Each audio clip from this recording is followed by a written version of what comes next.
I've thought about this quite a bit, and I actually have somewhat of a platform on that. One of the things I'd like to look into is changing some of our ordinances and policies and being able to allow what would be termed accessory dwellings or mother-in-law apartments. There's many homes in disrepair in this community that are not worth saving. And I think if we would allow some potential opportunities to tear these old homes down and be able to build 2 smaller homes in the range of a 1-bedroom, which I think people in retirement age want to downsize. It would also appeal to millennials as the prices would be lower.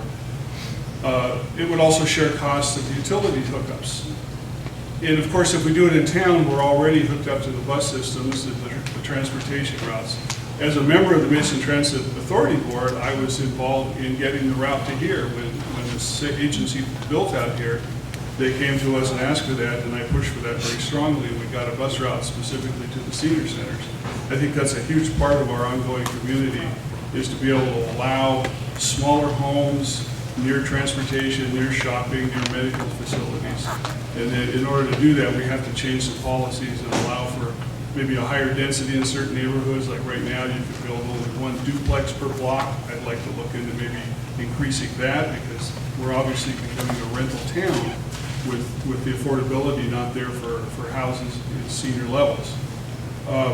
Along with that, I believe that we ought to be able to allow agencies to be able to inspect or at least monitor the level of rental capabilities or the condition of our rentals for the seniors here. I know there's a lot of substandard stuff, and I'm really appalled at some of the living conditions, and I would love to be able to see a mechanism, perhaps through a housing authority, that could protect the lower income and the seniors in their ability to be able to rent standard housing that's healthy for them.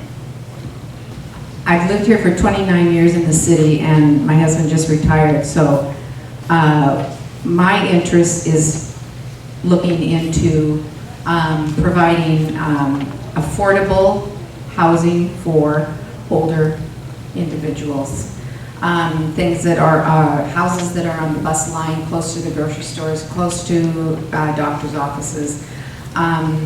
The houses, many of the houses in Shelton are in really bad shape, and we need to get them out. And in turn, then we can change the ordinance, like Mike said, and change the regulations and tear that house down and put a duplex that would be perfect for a mom to live on one side and the kids to live in the other and take care of that situation.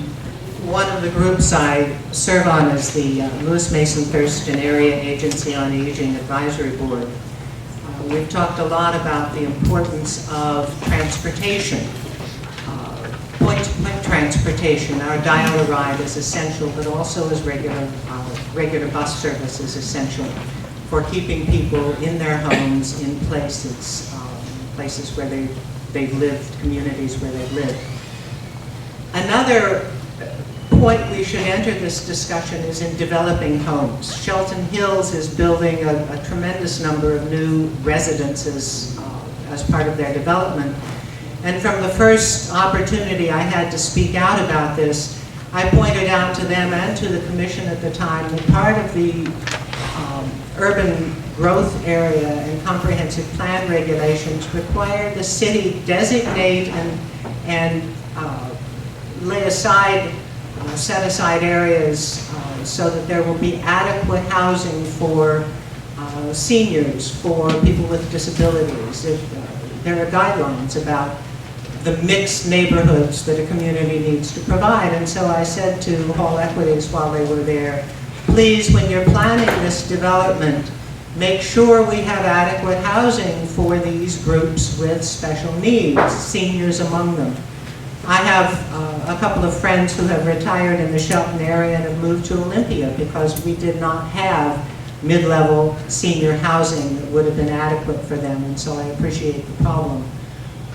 Part of it is in our rules and regulations. Part of it is encouraging developers that there is a market for these homes, that there will be people who want to live in them, and that the services to support them will be available. And so again, I spoke to Paul and the transit company and said, you know, the very first shop that opens in Shelton Hills, we need to have regular transit service up there. We have to plan ahead. I'm gonna approach this a little different. I'm gonna tell you exactly what people tell me, and that's what my job is, to listen to the ratepayers and talk to them. Many seniors would like to move into town. Biggest obstacle is the water, sewer, and garbage rates.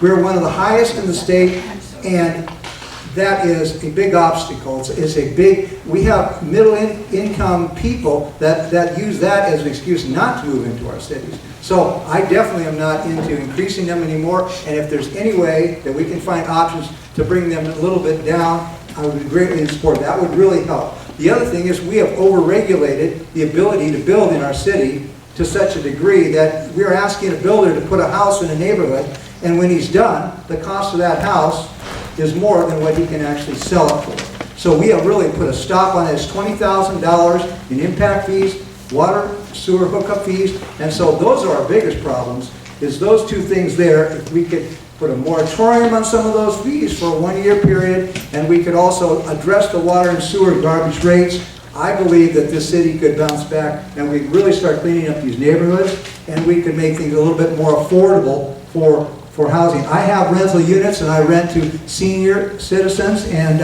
I keep my rates as low as I can. I include the water, sewer, and garbage, but my profit has taken a 10-15% hit over the past few years because of the rising cost of those. We need to look at some other options other than just continuing to raise water and sewer and garbage rates.